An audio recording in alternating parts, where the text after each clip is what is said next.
I was in that network for 5 years and a half. In that time, I was raped many, many, many times.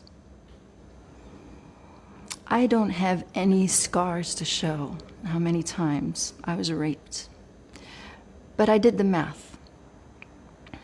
Usually it was a whole night in the weekend. And so I gathered that I was raped, actually raped, for about 6 hours a week, 1,716 hours of rape before I reached the age of 12. Being taped up and you're naked in a dark room and your hands cuffed, it was, you know, you don't know who comes in and who goes out. And I was really thinking that the person I came to see was a friend, and it wasn't. It was just a lie. And just being 2 weeks, no food, nothing. And I felt trapped. I felt like, how am I gonna get out of this? And you didn't know if you were gonna live or die. You didn't know what he was gonna do or what he was capable of. And so it was really scary.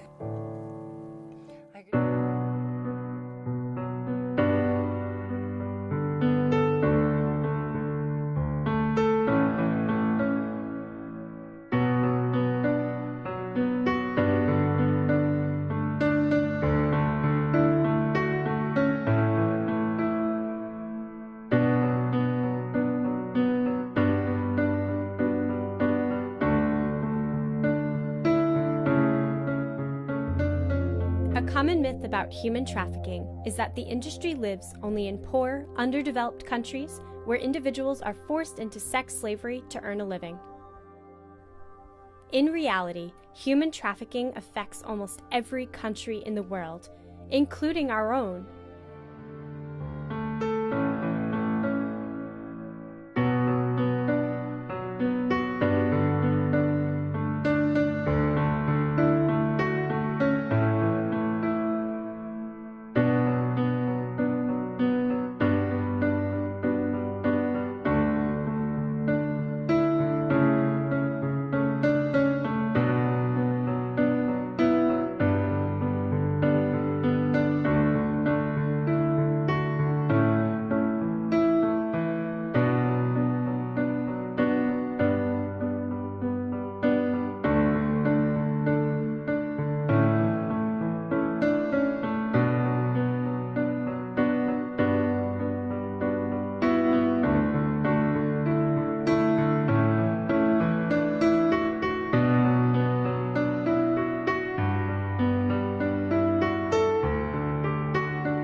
% of those trapped are women and girls, and up to 50% of them are under the age of 18.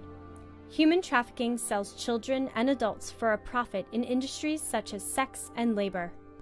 Victims of trafficking are often sold by trusted friends or family members, or are misled into thinking they are being given legitimate jobs.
Traffickers would often brand their victims with tattoos, using words such as daddy or cash.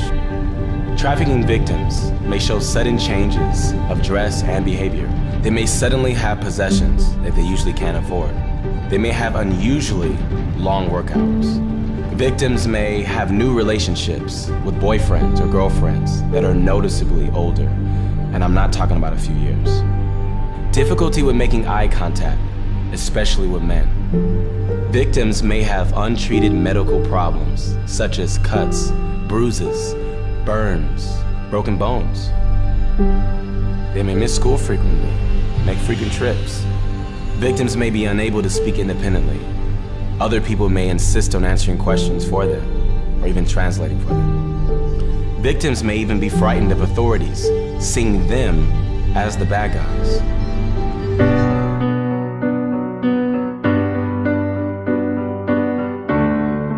It's a difficult question because human trafficking is such a complex issue.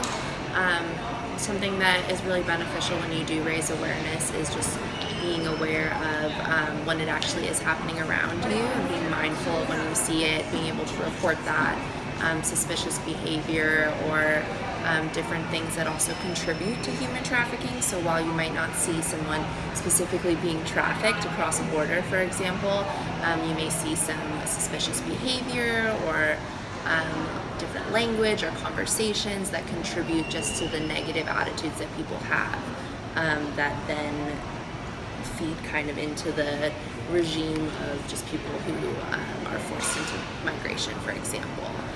Another thing that we like to emphasize and talk about is just being mindful of what you purchase and your consumption. So a lot of labor trafficking victims are used in sweatshops, different things like that. So just being aware of your consumerism, supporting brands that are fair trade, ethical consumption, sustainably made, things like that will help alleviate the issue as well.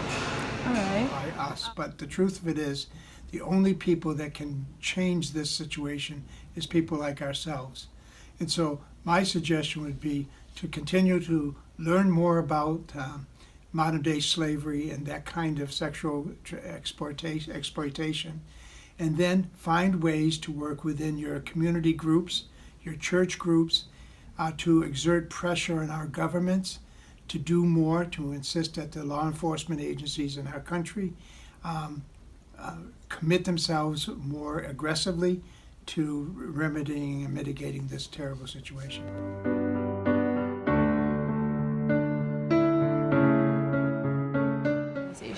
So REACT stands for Rallying Efforts Against Contemporary Trafficking. It is a student organization on campus that aims to raise awareness about issues of human trafficking, both in Boston, domestically, but also internationally, because it's such a big issue.